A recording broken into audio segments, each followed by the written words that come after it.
നിങ്ങളോട് ചില കാര്യങ്ങൾ എൻ്റെ കർത്താവിനെ കുറിച്ച് തന്നെ പറയാനാണ് ദൈവകൃപയിൽ ശരണപ്പെടുന്നത്. പത്രോസിൻ്റെ ലേഖനത്തിലെ സ്തോത്രം 2 വാക്യങ്ങൾ ആമുഖമായി വായിച്ച് മറ്റൊന്ന് 2 വാക്യോടെ വായിച്ച് ഈ ദേശത്തോട് പ്രഥമ രാത്രി പറയാൻ ദൈവം എന്നെ പ്രേരിപ്പിച്ച സന്ദേശത്തിലേക്ക് വരികയാണ്. 1 പത്രോസ് 2-ാം അധ്യായം 4-5 വാക്യങ്ങൾ ഉച്ചഭാഷണിക്കൂടെ വായിച്ച് കേൾപ്പിക്കും. ദയവായി ബൈബിൾ നിവർത്തി എല്ലാവരും വാക്യം ശ്രദ്ധിക്കുമ്പോൾ വായിക്കാൻ ചുമതലപ്പെട്ടവർ വായിക്കും. 1 പത്രോസ് 2-ാം അധ്യായം 4-5 വാക്യങ്ങൾ.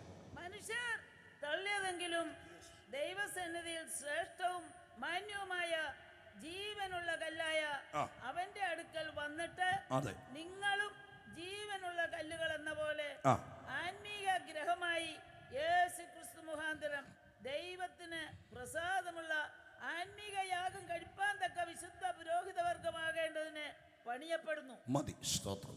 പത്രോസ് അപ്പോസ്തലന്റെ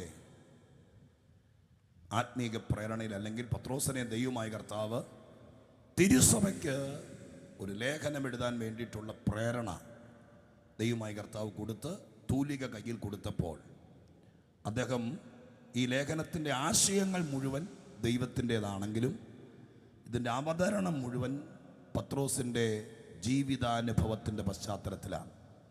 അദ്ദേഹത്തിൻ്റെ അനുഭവത്തിൻ്റെ പശ്ചാത്തലത്തിലാണ് അദ്ദേഹം ഈ ലേഖനത്തിൻ്റെ ഉള്ളടക്കം അവതരിപ്പിക്കുന്നത്. സ്തോത്രം.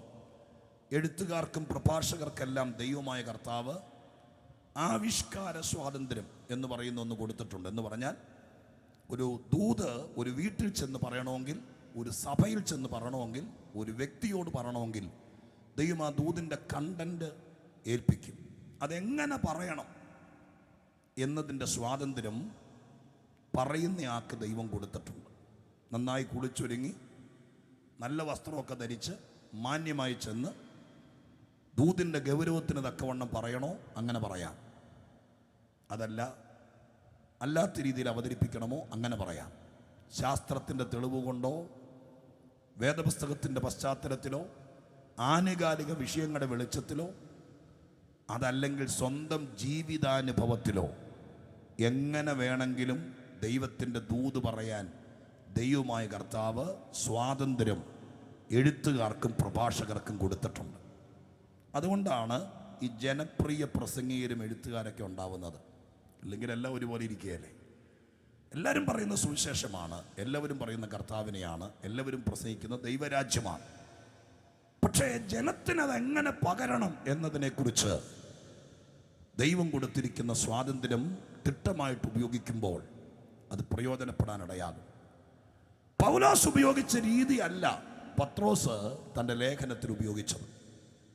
പൗലോസിൻ്റെ ലേഖനത്തെക്കുറിച്ച് ഈ പത്രോസ് തന്നെ പറഞ്ഞിരിക്കുന്നത് വേദപുസ്തകം വായിച്ചിട്ടുള്ള നിങ്ങൾ സ്തോത്രം കേട്ടിട്ടില്ലേ, ശ്രദ്ധിച്ചിട്ടില്ലേ?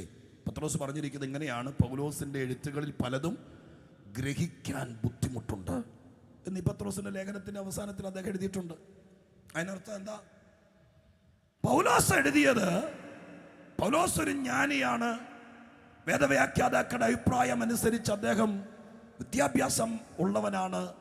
അന്നത്തെ കാലത്തെ യൂണിവേഴ്സിറ്റി സ്കോളറാന്ന് പറയുന്നു. ന്യായപ്രമാണ സംബന്ധമായി ഗമാലിയലിന്റെ പാതപീഠത്തിലിരുന്ന് തർക്കമറ്റ രീതിയിൽ പഠിച്ചയാളാണ്. ലോകപരിചയമുള്ള ആളാണ്, യാത്രികനാണ്, ലോകം കണ്ടിട്ടുണ്ട്, പരന്ന വായനക്കാരനാണ്. ഇതെല്ലാം ഉള്ളത് കൊണ്ട് പൗലോസിന്റെ അറിവ് അസാധാരണമാണ്. ആ അറിവിൻ്റെ പശ്ചാത്തലങ്ങൾ പലപ്പോഴും ദൂത് ദൈവത്തിൻ്റെതാണെങ്കിലും അവതരണത്തിൽ ഏൽപ്പിച്ചിട്ടുണ്ട്. അതുകൊണ്ടാണ് പത്രോസ് പറഞ്ഞത് മനസ്സിലാക്കാൻ ചില ഭാഗങ്ങൾ ബുദ്ധിമുട്ടുണ്ട്. എന്നാൽ മീൻ പിടിച്ച് നടന്ന കടൽ മുക്കുവനായ പാപം പത്രോസിനെ ദൈവമായ കർത്താവ് ദൂത് പറയാൻ ഏൽപ്പിച്ചപ്പോൾ അദ്ദേഹത്തിന് വിദ്യാഭ്യാസം ഇല്ല, യാത്രാ പരിചയമില്ല, മാന്യരുമായിട്ടുള്ള ഇടപെട്ടുള്ള സമ്പർക്ക പരിചയമില്ല, വായനാശീലമില്ല. ഇതൊന്നുമില്ലാത്ത അദ്ദേഹം ദൈവത്തിൻ്റെ വചനം ഏൽപ്പിച്ചപ്പോൾ അത് അവതരിപ്പിച്ചത് സ്വന്തം ജീവിത പശ്ചാത്തലത്തിലാണ്. ഇന്ന് രാത്രി ഇവിടെ ഇരിക്കുന്ന ദൈവമക്കളോട് ഞാൻ അടുത്തൊരു ദൂത് പറയാം. നിങ്ങൾക്ക് മനസ്സുണ്ടെങ്കിൽ നിങ്ങൾ ഇന്ന് കടന്നു പോകുന്ന ഏകാന്തത, ശൂന്യത, നഷ്ടം, പ്രയാസം, കഷ്ടങ്ങൾ ഇതെല്ലാം നാളെ സ്വർഗത്തിലെ ദൈവത്തിൻ്റെ ദൂത് പകരുന്ന പാത്രം പോലെ നിങ്ങളൊരു വാക്യം വായിച്ചിട്ടില്ലേ? സ്തോത്രം, ദൈവമേ നീ എനിക്ക് ചെയ്ത ഉപകാരങ്ങൾക്ക് ഞാൻ എന്തു പകരം ചെയ്യേണ്ടു? ചോദ്യകർത്താവ് തന്നെ മറുപടി പറയുന്നു, രക്ഷയുടെ പാനപാത്രം എടുത്ത് നിന്റെ നാമത്തെ ഉയർത്തുകയല്ലാതെ മറ്റെന്ത് ചെയ്യേണ്ടു? ഏതാ രക്ഷയുടെ പാനപാത്രം? എൻ്റെ ജീവിതമാണ്.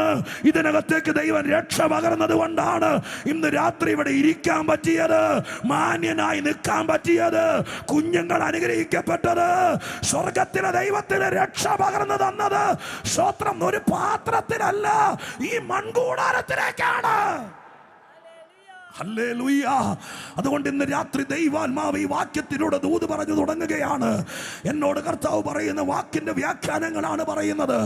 അമിതമായ ഭാരത്തോടെ, ഏറെ കഷ്ടതയോടെ, സ്തോത്രം പലരും തള്ളിക്കളഞ്ഞ് പഠിക്കാൻ പോയ കാലത്ത് ആഗ്രഹമുണ്ടായിട്ടും പഠിക്കാൻ പറ്റാതെ ഒറ്റപ്പെട്ടു പോയ ആരെങ്കിലും എന്നെ ഈ കോമ്പൗണ്ടിനകത്തല്ല, ഈ പരിസരത്ത് എവിടെയെങ്കിലും നിന്ന് കേൾക്കുന്നുണ്ടെങ്കിൽ എൻ്റെ യേശു നിന്നെ കാത്തു നിൽക്കുന്നുണ്ട്. നാളെ സ്വർഗത്തിലെ ദൈവം നിന്റെ ജീവിതം ഒരു ക്യാൻവാസ് ആക്കാൻ, ഹല്ലേലൂയ, യേശുക്രിസ്തുവിന്റെ നാമത്തെ ഉയർത്താൻ, നിന്റെ അനുഭവങ്ങളെ ചുമരിൽ എഴുതുന്ന അക്ഷരങ്ങൾ പോലെയാക്കാൻ സ്വർഗത്തിലെ ദൈവത്തിന് പ്ലാൻ ഉള്ളത് കൊണ്ട് ഈ രാത്രികാലം വിശ്വസിക്കുക. ഇന്നത്തെ കഷ്ടതകൾ നാളത്തെ ദൂതായി മാറും. Jesus, hallelujah. നന്ദിയോടെ സ്തോത്രം ചെയ്യുന്നു. ഹല്ലേലൂയ. ചിലരുടെ ജീവിതം അങ്ങ് എടുത്തിട്ട് ദൈവം ദൂതാക്കി മാറ്റിയിട്ടുണ്ട്. അതിന് ഏറ്റവും ശക്തൻ ഇയ്യോബാണ്. സ്തോത്രം. എത്രയോ കുടുംബങ്ങൾ ആത്മഹത്യയിൽ നിന്ന്, ജീവിത തകർച്ചയിൽ നിന്ന്, തളർച്ചയിൽ നിന്ന്, കഷ്ടതയുടെ നടുവിൽ നിന്ന്, ഞങ്ങളെപ്പോലത്തെ കർത്തൃദാസന്മാരൊക്കെ എത്രയെത്ര വൻപൻ ആളുകളെ വീട്ടിൽ പോയിരുന്നു സഭായോഗത്തിന്റെ മധ്യത്തിൽ പ്രസംഗിച്ചു. ഏത് ഇയ്യോബിന്റെ കഷ്ടതയും അദ്ദേഹം അനുഭവിച്ച വേദനകളും പറഞ്ഞ് എത്ര കുടുംബങ്ങളെ ജീവിപ്പിച്ചിട്ടുണ്ടെന്നറിയോ? സ്തോത്രം. നൂറ്റാണ്ടുകൾക്ക് മുമ്പ് കഷ്ടതയുടെ തീച്ചൂളെ കൂടെ പോയപ്പോൾ ഇയ്യോബ് പോലും ഓർത്തില്ല, സ്തോത്രം, ഇതുപോലൊരു പ്രസംഗ വിഷയമാകും എൻ്റെ ജീവിതമെന്ന്. എന്നാൽ ഇന്ന് രാത്രി ഇവിടെ ഇരിക്കുന്ന ചിലരോട് ദൈവം വിരൽ ചൂണ്ടി പ്രവചനമായി പറയുന്നു, നീ ദൈവത്തിൽ നിന്ന് അകലരുത്. നിനക്കിനി രക്ഷ ദൈവം മാത്രമേ ഉള്ളൂ. കർത്താവിനോട് അടുക്കാൻ തീരുമാനിച്ചാൽ, സ്വർഗത്തോട് ചേർന്ന് നിന്നാൽ, നിന്റെ തലമുറയ്ക്ക് പറയാൻ സ്വർഗത്തിലെ ദൈവം ഒരു ദൂത് ഇന്നത്തെ കഷ്ടതയുടെ പശ്ചാത്തലത്തിൽ തരാൻ ദൈവത്തിന് പദ്ധതിയുണ്ടെന്ന് ഇതിനകത്തിരിക്കുന്ന ഏതൊക്കെയോ കുടുംബങ്ങളോട് പരിശുദ്ധാത്മാവ് ഈ രാത്രി പറയുന്നു. ഞാൻ ആദ്യം പറഞ്ഞ വാക്ക് ആവർത്തിക്കുന്നു. ഈ വാക്കുകളെല്ലാം, ഈ വചനമെല്ലാം ഈ ആൾക്കൂട്ടത്തിനിടയിൽ പെർഫോം ചെയ്യാനുള്ളതാണ്. ആരുടെ വീട്ടിൽ അത് ഫലിക്കുമെന്ന് എനിക്കറിയില്ല, പക്ഷെ ദൈവം അത് നിറവേറ്റാതിരിക്കില്ല. യേശുവിന്റെ നാമത്തിൽ സ്വീകരിക്കുന്ന ദൈവമക്കൾ, എൻ്റെ വീട്ടിലേക്ക് ഈ ദൂത് വേണമെന്ന് ഇടത്തും വലത്തും ഇരിക്കുന്നവരെ നോക്കാതെ ഈ ആദ്യ രാത്രി സ്തോത്രം ചെയ്ത് ഏറ്റെടുത്തോ. സ്വർഗം അത് തരാൻ വിശ്വസ്തനായ ദൈവമാണ്. ഹല്ലേലൂയ.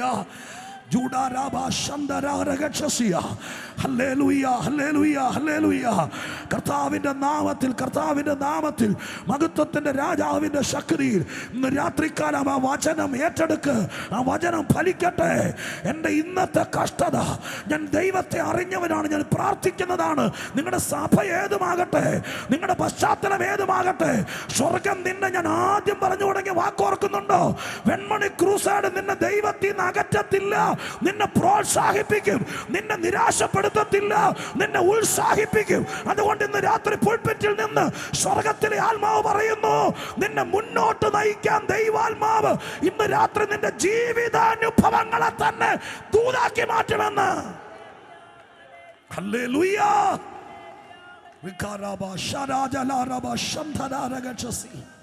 Hallelujah, hallelujah, hallelujah. ഈ വാക്യത്തിനകത്ത് പത്രോസ് തൻ്റെ അനുഭവം മറച്ചു വെച്ചിട്ടുണ്ട്. താനങ്ങനെ താനായി. ഇന്ന് ഈ ഗ്രാമത്തിൽ പത്രോസിന്റെ ലേഖനമെടുത്ത് പത്രോസിനെ പരാമർശിക്കത്തക്ക രീതിയിൽ ആളുകൾ അറിയപ്പെടുന്ന ഒരാളായി മാറാൻ തനിക്കെങ്ങനെ കഴിഞ്ഞു എന്നുള്ള സാക്ഷ്യം ഈ വാക്യത്തിനകത്ത് മറച്ചു വെച്ചിട്ടുണ്ട്. അത് എത്രത്തോളം ഭംഗിയോടെ നിങ്ങളുടെ മധ്യത്തിൽ പറയാൻ പറ്റുമെന്ന് എനിക്കറിയില്ല. എങ്കിലും ഞാൻ മാക്സിമം ശ്രമിക്കാം. നിങ്ങളുടെ പ്രാർത്ഥനയുടെ പിന്തുണയും 3-4 മിനിറ്റ് അങ്ങോട്ടോ ഇങ്ങോട്ടോ കയറി ഇറങ്ങിപ്പോയാൽ വാച്ചൊന്നും എന്നെ കാണിക്കരുത്. കാരണം ഞാനൊരു സ്വതന്ത്ര ദൂതിൻ്റെ മുമ്പിലാണ് നിൽക്കുന്നത്. ഒരു സോക്കോൾഡ് പ്രസംഗം 4 വാക്യം വായിച്ച് അച്ചടക്കത്തോടെ നിന്ന് പ്രസംഗിച്ചിട്ട് പോയാൽ മതിയായിരുന്നെങ്കിൽ ഞാൻ അകൃത്യസമയത്ത് നിർത്തിയനെ. പക്ഷേ ഇവിടെ കയറി നിന്ന സമയം മുതൽ ഇവിടുത്തെ സഭയും ദൈവമക്കളും അസാധാരണമായി പ്രാർത്ഥിക്കുന്നത് കൊണ്ട് പ്രഭാഷകൻ്റെ കയ്യിൽ ഈ പുൾപിറ്റ് നിൽക്കുന്നില്ല. സ്തോത്രം. അതറിയണമെങ്കിൽ നിങ്ങൾ ആരെങ്കിലും ഒരാൾ ഇവിടെ നിന്നാലും അത് മനസ്സിലാക്കാൻ പറ്റും. അതുകൊണ്ട് സ്തോത്ര ഹല്ലേലൂയ. ഈ പ്രോഗ്രാമിനൊരു സമയക്ലിപ്തതയൊക്കെ ഉണ്ട്. പക്ഷേ ഇന്ന് രാത്രി ദൈവം ആഗ്രഹിച്ച കാര്യം എൻ്റെ വീട്ടിൽ നടന്നിട്ടേ ഞാൻ പോകുള്ളൂ എന്ന് പ്രാർത്ഥിച്ചുകൊണ്ടിരുന്നു. ഇന്ന് രാത്രി വന്നത് വെറുതെ ആകില്ല. ഞാൻ അതിലേക്ക് നിങ്ങളെ നയിക്കുകയാണ്. ഹല്ലേലൂയ. ഈ വാക്യത്തിനകത്ത് 2 വാക്യങ്ങൾ വായിപ്പിച്ചതിനകത്ത് ഒരു സഭയ്ക്കകത്തോ പൊതുജന സമക്ഷം അവതരിപ്പിക്കാൻ പറ്റുന്ന 3-4 പ്രസംഗ വിഷയം കിടക്കുന്നുണ്ട്. 3-4 പ്രസംഗ വിഷയം. സ്തോത്രം. അതെല്ലാം കൂടി ഒന്നും നിങ്ങൾ വിശദീകരിക്കുന്ന കാര്യമില്ല. വാക്ക് തുടങ്ങിയത് കണ്ടോ? മനുഷ്യൻ തള്ളിയതെങ്കിലും ദൈവസന്നിധിയിൽ ശ്രേഷ്ഠവും മാന്യവുമായ എന്ന് പറഞ്ഞുകൊണ്ടാണ്. അതിനർത്ഥം എന്താ? ഈ വേദപുസ്തകത്തിനകത്ത് മനുഷ്യൻ തള്ളിയ ഒരുപാട് പേരെ ദൈവസന്നിധിയിൽ കൊണ്ടുവന്ന് ദൈവം മാനിച്ചിട്ടുണ്ട്. അതിന്ന് രാത്രി വെൺമണിക്കാർ കേൾക്കാൻ വേണ്ടി ഒരിക്കൽ കൂടെ പറയാം. മനുഷ്യന് ഒന്നിലധികം പ്ലാറ്റ്ഫോമുകളുണ്ട്. പ്ലാറ്റ്ഫോം എന്ന് ഞാൻ പറയുന്നത് നിങ്ങൾക്ക് പറഞ്ഞു വരും, മനസ്സിലാകും. സ്തോത്രം. ഒന്ന് മനുഷ്യരുടെ ഇടയില, സമൂഹത്തിന്റെ ഇടയില, വീട്ടുകാരുടെ ഇടയില, സ്വന്തം നാട്ടില. ചിലപ്പോൾ ജീവിതത്തിൽ എല്ലാവരും ഒരുപോലെ സ്തോത്രം പല കാരണം കൊണ്ട് മാനിക്കപ്പെട്ട് നിൽക്കുകയല്ല. നല്ല രീതിയിൽ വളർന്നു വരുന്നപ്പോഴായിരിക്കും ഒരു പക്ഷേ കൊറോണ വന്നതോടുകൂടി ബിസിനസ് പരാജയപ്പെട്ടു, കടമായി, ജപ്തിയായി, തല കുനിക്കേണ്ടി വന്നു. 2 കൊച്ചുങ്ങളെ പഠിപ്പിച്ചു വിട്ടു, അവരേതെങ്കിലും സ്ഥലത്ത് പഠിക്കാൻ വേണ്ടി വിട്ടു. അവിടെ ചെന്നപ്പോൾ അവരെടുത്ത തെറ്റായ തീരുമാനം കൊണ്ട് ഒരുപക്ഷെ നാട്ടിൽ പാട്ടായി എന്തെല്ലാം വിഷയങ്ങളാണെന്നറിയാമോ? അപ്പം മനുഷ്യൻ ഒരുപക്ഷെ സ്തോത്രം പല കാരണം കൊണ്ട് മനുഷ്യനെ തള്ളിക്കളയും. സ്തോത്രം. ഈ പുസ്തകത്തിന്റെ ഉൽപ്പത്തി മുതൽ വെളിപ്പാട് വരെ മനുഷ്യൻ തള്ളിയവരെ ഏറ്റെടുത്തൊരു ദൈവത്തെ ഈ പുസ്തകത്തിനകത്ത് ഞാൻ കണ്ടിട്ടുണ്ടെന്നല്ല, ഞങ്ങൾ ഈ പലരും അനുഭവിച്ചിട്ടുണ്ട്. ഹല്ലേലൂയ. അതുകൊണ്ട് ഇന്ന് രാത്രികാലം സമൂഹ മധ്യത്തിൽ ആക്ഷേപിക്കപ്പെട്ട ആരെങ്കിലും, സ്വന്തം കുടുംബക്കാരുടെ മധ്യത്തിൽ നിന്ദിക്കപ്പെട്ട ആരെങ്കിലും ഇന്ന് രാത്രി അകത്തോ പുറത്തോ ഇരിക്കുന്നുണ്ടെങ്കിൽ ഞാനൊരു ദൂത് പറയാം. നിങ്ങൾക്ക് ഒരു പ്ലാറ്റ്ഫോം അല്ല ഉള്ളത്. ദൈവസന്നിധി എന്ന് പറയുന്ന ഒരു സ്ഥലമുണ്ട്. സ്വർഗം ഇന്ന് രാത്രി നിന്നെ വിളിക്കുന്നു. നീ നേരെ സൂയിസൈഡ് പോയിന്റിലേക്ക് അല്ല പോകേണ്ടത്. നീ തകർന്നാൽ, നിരാശപ്പെട്ടാൽ, നിന്റെ വീട്ടുകാരുടെ ഇടയിൽ പിടിച്ചു നിൽക്കാൻ കഴിയാതെ പോയാൽ, നീ തളർന്നു പോയാൽ, തകർന്നു പോയാൽ, ഇന്ന് രാത്രി അറിയാതെ പോകരുത്. ഈ രാത്രി എന്നല്ല, എന്നെന്നായാലും അറിയാതെ പോകരുത്. ദൈവസന്നിധി എന്ന് പറയുന്ന ഒന്നുണ്ട്. ഹല്ലേലൂയ. ഞങ്ങൾ ഈ പലരും സ്തോത്രം ജീവിതത്തിൽ പല കാര്യങ്ങളിൽ പരാജയപ്പെട്ടതാണ്. സ്തോത്രം. വളർന്നു വന്ന കാലത്ത്, പഠിച്ചു വന്ന കാലത്ത് ഒക്കെ അത് പറയാൻ തുടങ്ങിയാൽ ഞാൻ ഈ മൂലയിൽ മാറി ഇന്ന് കരയേണ്ടി വരും. പക്ഷെ അതിലേക്ക് കടക്കുന്നില്ല. പക്ഷെ ഇന്ന് രാത്രി ഞാൻ മറുവശം പറയാം. സ്തോത്രം. ഞങ്ങൾ ആരെങ്കിലും മാനിക്കപ്പെട്ടെങ്കിൽ, എന്നെ ഇന്ന് രാത്രി സാംജി പാസ് പരിചയപ്പെടുത്തിയപ്പോൾ സ്തോത്രം, അതുപോലെ ഷാരോൻ പാട്ട് പാടിയപ്പോഴൊക്കെ ഞാൻ കണ്ണു നിറഞ്ഞ് കർത്താവിനെ മഹത്വപ്പെടുത്തുകയായിരുന്നു. സ്തോത്രം. പശ്ചാത്തലങ്ങൾ പറയാതെ പേര് പറയുമ്പോൾ നിങ്ങൾ ആരെങ്കിലും ഇന്ന് രാത്രി എന്നെ അറിയുന്നെങ്കിൽ ഞാൻ കണ്ണുനീരോടെ പറയാം, അത് ദൈവസന്നിധി വന്നതിൻ്റെ മാന്യത മാത്രമാണ്. എൻ്റെ പ്രായക്കാരോ എന്നേക്കാൾ ഇളയ പ്രായക്കാരോ ആരെങ്കിലും ഇന്ന് രാത്രി ജീവിതത്തിൽ ഒറ്റപ്പെട്ട് നിൽക്കുന്നെങ്കിൽ, തള്ളപ്പെട്ട് നിൽക്കുന്നെങ്കിൽ, ഞങ്ങൾ അനുഭവിക്കുന്നൊരു നന്മ പറയാം. ദൈവസന്നിധിയിൽ മാനിക്കുന്നൊരു ദൈവമുണ്ട്. വീട്ടുകാർക്ക് വേണ്ടാത്തവരെ, സമൂഹത്തിന് വേണ്ടാത്തവരെ, തോറ്റുപോയവരെ, പരാജയപ്പെട്ടവരെ ഏറ്റെടുത്ത് മാനിക്കുന്നൊരു ദൈവമുണ്ട്. അതുകൊണ്ട് ഇന്ന് രാത്രി നിങ്ങളിൽ ആരോടോ, ഈ നാട്ടിൽ ആരോടോ ദൈവം പറയുന്നു, നിനക്കൊരു ചാൻസ് ബാക്കി കിടക്കുന്നുണ്ട്. നീ വഴിമാറി ചിന്തിക്കരുത്. നീ പോരെ, ദൈവസന്നിധിയിലേക്ക് പോരെ. അവിടെ നിന്നെയും നിന്റെ തലമുറയായും സ്വർഗത്തിലെ ദൈവം മാനിച്ച് ശത്രുക്കൾ മുമ്പാകെ അവരെ ഞെട്ടിപ്പിച്ചുകൊണ്ട് ദൈവം നിന്നെ അലങ്കരിക്കുമെന്ന് പരിശുദ്ധാത്മാവ് ഈ രാത്രി ആരോടൊക്കെയോ ദൈവത്തിന്റെ ആലോചന പറയുകയാണ്. യേശുവിന്റെ നാമത്തിൽ ഞാൻ നിങ്ങളുടെ ആവേശവും സ്വത്രമൊക്കെ കാണുമ്പോൾ കുറച്ചുകൂടെ നിങ്ങളുടെ സഹോദരനെ പോലെ എന്നെ ഒരു പ്രസംഗികൻ എന്ന സ്ഥാനം മറന്ന്, ക്ഷണിക്കപ്പെട്ട ഒരു ദൈവദാസൻ എന്ന പദവി മറന്ന്, നിങ്ങളുടെ ഒരു ഓൺ ബ്രദറിനെ പോലെ പറയാം, ദൈവസന്നിധിയുടെ പരികം ചുറ്റി ആരെങ്കിലും പേടിച്ച് നടക്കുന്നവരുണ്ടെങ്കിൽ നീ സമയം പാഴാക്കരുത്. 2024 ഈ ഫെബ്രുവരി മാസത്തിന്റെ ആദ്യ ദിവസങ്ങളിൽ സ്വർഗം നിന്നെ കൈകാട്ടി വിളിക്കുന്നു. നീ സ്വത്രം ദൈവസഭയുടെ പരികം ചുറ്റി നടക്കരുത്. നീ പരിശുദ്ധാത്മാവിന്റെ വട്ടം ചുറ്റി നടക്കരുത്. നിന്നെ ആത്മാവിലേക്ക് വിളിക്കുന്നു, നിന്നെ ദൈവരാജ്യത്തിലേക്ക് വിളിക്കുന്നു, നിന്നെ കൃപയിലേക്ക് വിളിക്കുന്നു, നിന്നെ ദൈവസഭയിലേക്ക് വിളിക്കുന്നു. അതിനകത്ത് വന്നവരെ ആരെയും ദൈവം താത്തിക്കെട്ടിട്ടില്ല. അതുകൊണ്ട് ലോകം തള്ളിയാൽ, ഹല്ലേലൂയ, ലോകം തള്ളിയ, മനുഷ്യൻ തള്ളിയ ഉടനെ ഒരു മുഴ കയറല്ല, അടുത്ത റെയിൽവേ ട്രാക്ക് അല്ല, അറിയപ്പെടാത്ത നാട്ടിൽ നിലയില്ലാത്ത കയത്തിലേക്ക് ചാടുകയല്ല. ഇന്ന് രാത്രി ഞങ്ങൾ ഇവിടെ പന്തല് കെട്ടിയത് നിനക്കൊരു അവസരമുണ്ടെന്ന് പറയാനാണ്. ആ അവസരം മറ്റൊന്നുമല്ല, ദൈവസന്നിധിയിൽ ആരൊക്കെ മാനിക്കപ്പെടാനുണ്ട്. വെൺമണി പരിസരത്ത് സ്വർഗത്തിലെ ദൈവത്തിന് മാനിക്കാനുണ്ട്. ആ മാന്യത ഏറ്റെടുക്കാൻ മനസ്സുള്ള ദൈവമക്കൾ ഇന്ന് രാത്രി ഏട്ടമ്പലം നോക്കാതെ, ജഡരക്തങ്ങളുടെ ആലോചന ചോദിക്കാതെ ആത്മാവിൽ ദൈവത്തോട് പറ.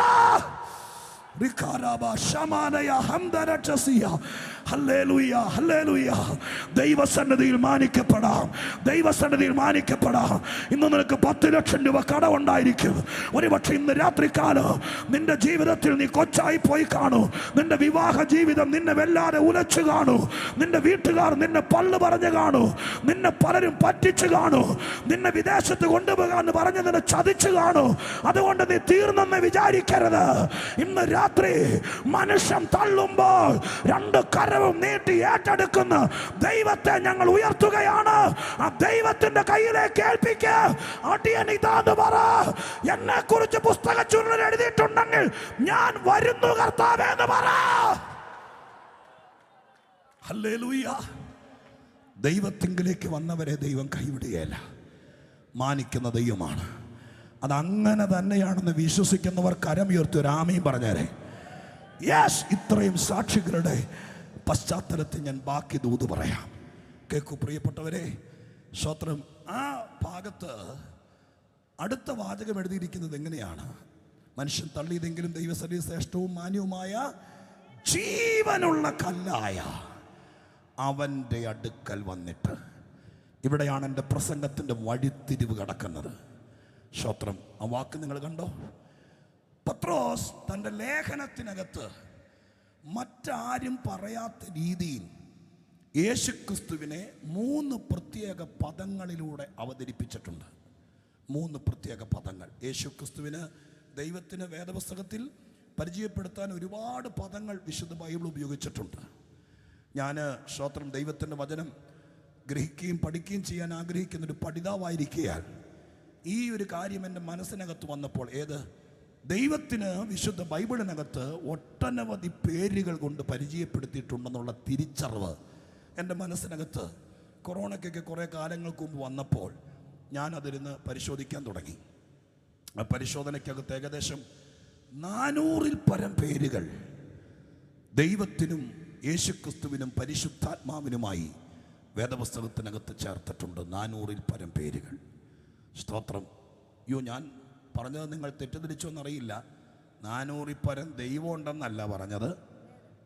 ദൈവം ഒരുവനേ ഉള്ളൂ. ഇനി അത് മാത്രം തെറ്റിദ്ധരിച്ച് കണ്ടിച്ചിട്ടിട്ട് സ്തോത്രം പ്രശ്നം ഉണ്ടാക്കരുത്. സ്തോത്രം. ദൈവം ഒരുവനുള്ളൂ. പക്ഷെ ദൈവത്തിന് വേദപുസ്തകത്തിൽ 400-ൽ പരം പേരുകളുണ്ട്. സ്തോത്രം. 1-2 ഞാൻ സാമ്പിൾ പറയാം. പഴയ നിയമത്തിൽ പറയുന്ന ചില വാക്കുകൾ നിങ്ങൾ കേട്ടിട്ടില്ലേ? സ്തോത്രം. ദൈവത്തെക്കുറിച്ച് പറയപ്പെട്ടിരിക്കുന്ന പല പേരുകളാണ്. അത്യുന്നതൻ, ഉന്നതൻ, സർവശക്തൻ, പരിശുദ്ധൻ, യഹോവ, സൈന്യങ്ങളുടെ യഹോവ, ഉന്നതൻ, ഉയർന്നവൻ, ശാശ്വതവാസി, പരിശുദ്ധൻ എന്ന നാമമുള്ളവൻ, അത്ഭുതമന്ത്രി, വീരനാം ദൈവം, നിത്യപിതാവ്, സമാധാന പ്രഭു. ഇനി പുതിയ നിയമത്തിലേക്ക് വരുമ്പോൾ കർത്താവിനെ വിളിച്ചിരിക്കുന്ന എത്രയോ പേരുകളാണ്. യേശു, മശിഹ, ഇമ്മാനുവേൽ, യേശു ക്രിസ്തു, കർത്താവ്, വഴി, വാതില്, പുനരുദ്ധാനം, ജീവൻ, ആമീൻ, ഇടയൻ, ഉദയനക്ഷത്രം. അറിയാവുന്ന ഒരു വട്ടം കൂടിയിരുന്ന് പിറക്കിയെടുത്താൽ തന്നെ കിട്ടും 10-200 പേര്. അപ്പോൾ ഇതിനകത്ത് സൂക്ഷ്മ പരിശോധന നടത്തിയാൽ ദൈവത്തെക്കുറിച്ച് ഒത്തിരി പേരുകൾ ഇതിനകത്തുണ്ട്. സ്തോത്രം. ചുരുക്കം ചില പേരുകൾ ദൈവം താൻ വെളിപ്പെടുത്തിയതും മറ്റു പല പേരുകളും അനുഭവസ്ഥർ ദൈവത്തെ വിളിച്ചതാണ്. സ്തോത്രം. ദൈവത്തെ വിളിച്ചതാണ്, ദൈവത്തെ ആ പേരിട്ട് അല്ലെങ്കിൽ അവർ പറഞ്ഞ പേരിട്ട് വിളിച്ചതാണ് മറ്റു പല പേരുകളും. ഉദാഹരണത്തിന് സ്തോത്രം, പഴയ നിയമകാലത്ത് ദൈവത്തിന് പല പേരുകളിട്ടൊരു മനുഷ്യനാണ് ദാവീദ്. അദ്ദേഹത്തിൻ്റെ സങ്കീർത്തനങ്ങൾക്കകത്ത് നിങ്ങൾ വായിച്ചിട്ടുണ്ടായിരിക്കും. ദാവീദ് ദൈവത്തെ വിളിച്ച പേരുകളാണ് പാറ, പരിച, പലക, സങ്കേതം, കോട്ട, ശൈലം എന്നിത്യാദി പേരുകളൊക്കെ ദാവീദ് ദൈവത്തെ വിളിച്ചതാണ്. നിങ്ങൾ ഓർത്ത് നോക്കിയാൽ നമ്മളെ സ്നേഹം കൂടി അങ്ങനത്തെ പേരെങ്ങാൻ വിളിക്കുകയാണെങ്കിൽ, നമ്മുടെ പാസ്റ്ററെ എങ്ങാൻ വിളിക്കുകയാണെങ്കിൽ, സ്തോത്രം, നമുക്ക് സഹിക്കാൻ പറ്റുന്നില്ല. സ്നേഹം കൂടി വൈകുന്നേരം നിങ്ങളുടെ അച്ചായനോട് പാറേ ചോറ് വേണം പെട്ടെന്ന് ചോദിച്ചാൽ, സ്തോത്രം, മിക്കവാറും നാളെ യോഗത്തിന് വരും നടക്കുകയില്ല. പക്ഷെ ദൈവത്തിന്റെ മനസ്സ് നിങ്ങൾ കാണണം. ഈ പേരൊക്കെ വിളിച്ചപ്പോൾ ദൈവം വിളിച്ചത് വിളിച്ചു, ഇനി മേലിൽ വിളിക്കരുത് എന്ന് പറഞ്ഞില്ല. ആ പേരുകൾ അംഗീകരിക്കുക മാത്രമല്ല, അത് തിരുവെഴുത്തിനകത്ത് രേഖപ്പെടുത്തുകയും ചെയ്തു. അതിൻ്റെ കാരണം എന്താ? അതിൻ്റെ കാരണം ഞാൻ പറയാം. ദൈവം മനസ്സറിയുന്നവനാണ്. എന്ന് പറഞ്ഞാൽ ഒരാൾ ദൈവത്തെ വിളിക്കുമ്പോൾ തത്തെ പറഞ്ഞു പഠിപ്പിക്കുന്നത് പോലെ ആരെങ്കിലും പറഞ്ഞു പഠിപ്പിച്ചതാണോ അനുഭവത്തിൽ നിന്ന് വിളിക്കുന്നതാണോ എന്ന് ദൈവത്തിന് കൃത്യമായിട്ട് അറിയാം. സ്തോത്രം. അതുകൊണ്ട് ഇന്ന് രാത്രി ദൈവത്തെ സ്തോത്രം എങ്ങനെ വിളിച്ചാലും ആ വിളി വെല്ലുമ്മച്ചി സ്തോത്രം പണ്ട് കഥ പറഞ്ഞ കൂടത്തിൽ പറഞ്ഞു കേൾപ്പിച്ചതാണെങ്കിൽ അത് സ്വർഗം എടുക്കുകയല്ല. അനുഭവത്തിൽ നിന്ന് വിളിക്കുന്ന ഒരു വിളി മതി ഒരു പ്രാർത്ഥന ശക്തമാകാൻ. ഹല്ലേലൂയ.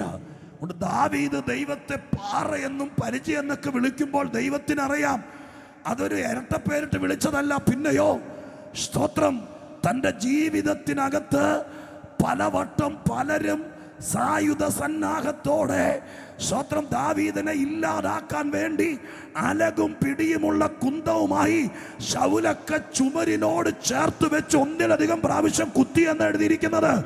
അങ്ങനെ കുത്തിയിട്ടു സ്തോത്രം ഉന്നം തെറ്റാതെ എയ്തു പിടിപ്പിക്കാൻ കരുത്തരായ ആളുകൾ, ഗോലിയാത്തിനെ പോലെ ബാല്യം മുതൽ യോദ്ധാക്കന്മാരായവർ, അവര് പലരും സായുധരായി നിന്നിട്ടു. സ്തോത്രം. ഹല്ലേലൂയ. ദാവീദിന്റെ ജീവിതത്തിൽ അനവധി യുദ്ധം ചെയ്തിട്ടു ഒരു ദിവസം പോലും ഒരു ചെറിയ പേനാക്കത്തിയുടെ തുമ്പ് കൊണ്ട് ഒരു പോറലേറ്റുന്നൊരു വാക്യം ഞാൻ വേദപുസ്തകത്തിൽ വായിച്ചിട്ടില്ല. സ്തോത്രത്തിന്റെ കാരണം എന്താ? എതിരാളിയുടെ കയ്യിൽ ആയുധമില്ലാത്ത കൊണ്ടല്ല. ദാവീദ് ചില്ലുമേടയിൽ ഇരുന്ന് കറങ്ങുന്ന കസേരയിരുന്ന് ഭരിച്ചവനല്ല, യുദ്ധം ചെയ്യാൻ പോയവനാണ്. പക്ഷെ എന്താ കാര്യം എന്നറിയാമോ?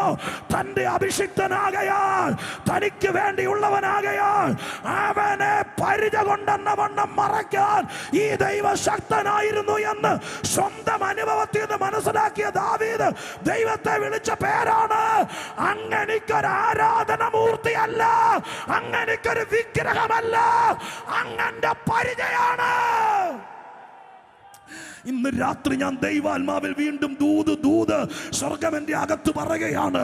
അല്ലയോ അമ്മമാരെ, പിതാക്കന്മാരെ, ഇന്ന് രാത്രി കുഞ്ഞുങ്ങളെ ഓർത്ത് കരഞ്ഞോണ്ട് വന്നിരിക്കുന്നവരെ, ഏതൊക്കെയോ വിഷയത്തിൽ ഒരായുസ് മുഴുവൻ അധ്വാനിച്ച പണം മുഴുവൻ കൊടുത്താലും, വേദപുസ്തകത്തിൽ എഴുതിയിരിക്കുന്നത് പോലെ നിന്റെ കയ്യിലെ പണം മുഴുവൻ കൊടുത്താലും വിടുതൽ പ്രാപിക്കാൻ കഴിയാതെ വണ്ണോ ചില വിഷയങ്ങളുടെ കുരുക്കിൽ അകപ്പെട്ടവരെ, ഇന്ന് രാത്രി ദൈവത്തെ തിരിച്ചറിഞ്ഞാൽ നിനക്കൊരു വിടുതൽ മാത്രമല്ല, നിനക്ക് ദൈവത്തെ വിളിക്കാൻ ഒരു പുതിയ അനുഭവം കൂടി തരാൻ സ്വർഗത്തിലെ ദൈവം വിശ്വസ്തനാണെന്ന് ഇന്ന് രാത്രി ഇവിടെ കരഞ്ഞോണ്ടിരിക്കുന്ന, ഉള്ളു കലങ്ങിയിരിക്കുന്ന ആരോടോ സ്വർഗം നെഞ്ചത്ത് തട്ടി വിലാപ്രത് തട്ടി പറയുന്നു, നീ ഭയപ്പെടണ്ട, ഞാൻ നിന്റെ ദൈവമാണ്.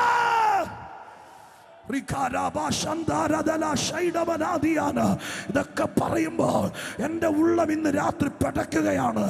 കർത്താവിൻ്റെ സന്നിധാനത്തിൽ ആയിരക്കണക്കിന് വിഷയങ്ങളുമായി, സ്വത്രം ദൈവത്തിൻ്റെ സന്നിധാനത്തിൽ കൊടുത്താൽ തീരാത്ത വലിയ ഭാരവുമായി, കൊടുത്തതിന് കണക്കില്ലാതെയായി സ്വത്രം ചുമലിൽ നുകം ചുമക്കുന്നത് പോലെ ഭാരം ചുമക്കുന്ന ആരെങ്കിലും ആ കുടുംബത്തിൽ നിന്ന് വന്നിട്ടുണ്ടെങ്കിൽ ഇന്ന് രാത്രി സ്വർഗം പറയുന്നു, നിനക്ക് ഞാൻ പരിചയമല്ല, നിനക്ക് ഞാനൊരു ചുമട് താങ്ങിയാണ്.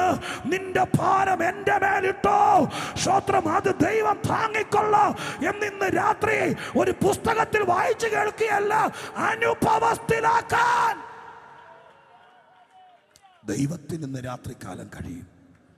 സ്തോത്രം, ഹല്ലേലൂയ. ദൈവത്തെ വിവിധ പേരുകളിൽ വേദപുസ്തകത്തിൽ അറിയപ്പെടുന്നു. അതിൽ പലരും പലരുടെ അനുഭവത്തിൽ നിന്ന് പറഞ്ഞതാണ്. സ്തോത്രം, ഹല്ലേലൂയ. കേൾക്കൂ, അതിപ്രധാനമായ 2 കാര്യങ്ങൾ പറഞ്ഞ് ഞാൻ വേഗത്തിൽ അവസാന ഭാഗത്തേക്ക് വരാം. ഈ വാക്യത്തിനകത്ത് സ്തോത്രം യേശുക്രിസ്തുവിനെ പത്രോസ് അവതരിപ്പിച്ചിരിക്കുന്ന വാക്ക് മറ്റൊരെഴുത്തുകാരനും, വേദപുസ്തകത്തിൽ 40-ൽ പരം എഴുത്തുകാരുണ്ട്. ഈ 40-ൽ പരം എഴുത്തുകാരിൽ മറ്റാരും പരിചയപ്പെടുത്താത്ത രീതിയിൽ അദ്ദേഹത്തിൻ്റെ അനുഭവത്തിലൂടെ പരിചയപ്പെടുത്തൊരു പേരാണ് അവിടെ വായിച്ചത്. യേശുവിന് പത്രോസ് എഴുതിയ പേരാണ് ജീവനുള്ള കല്ല്. സ്തോത്രം. ജീവനുള്ള കല്ലായ അത് എന്നല്ല എഴുതിയത്, അവൻ എന്ന എഴുതിയത്. അതിനർത്ഥം അതൊരു വ്യക്തിയാണ്. ജീവനുള്ള കല്ല്, അത് അദ്ദേഹത്തിൻ്റെ അനുഭവമാണ്. അവിടെയാണ് എൻ്റെ പ്രസംഗം കറങ്ങിച്ചുറ്റി നിൽക്കുന്നത്. പക്ഷേ സ്തോത്രം, 3 പ്രധാനപ്പെട്ട പേരുകൾ ഈ പുസ്തകത്തിനകത്ത് അഥവാ ഈ ലേഖനത്തിനകത്ത് പത്രോസ് അവതരിപ്പിച്ചു എന്ന് ഞാൻ പറഞ്ഞപ്പോൾ അതൊന്ന് തൊട്ട് പറഞ്ഞിട്ട് ഈ വാക്യത്തിൽ എത്താൻ സമയമുണ്ടെങ്കിൽ ഞാൻ വിശദീകരിക്കാം. അല്ലെങ്കിൽ പരിശുദ്ധാത്മാവിൻ്റെ ഹിതം പോലെ പോകട്ടെ എന്നോർത്തുകൊണ്ട് പത്രോസ് യേശുവിനെ അവതരിപ്പിക്കുന്ന 2ാമത്തെ പദം വെൺമണിക്കാരൊന്ന് അറിഞ്ഞിരിക്കുന്നത് നല്ലതാണ്. അത് 2-ാം അധ്യായത്തിൻ്റെ 25-ാം വാക്യത്തിലാണ്. വായിക്കും ആൻറ്റി, അന്നേരം നിങ്ങൾക്ക് കേൾക്കാം. 2-ാം അധ്യായം 25-ാം വാക്യം.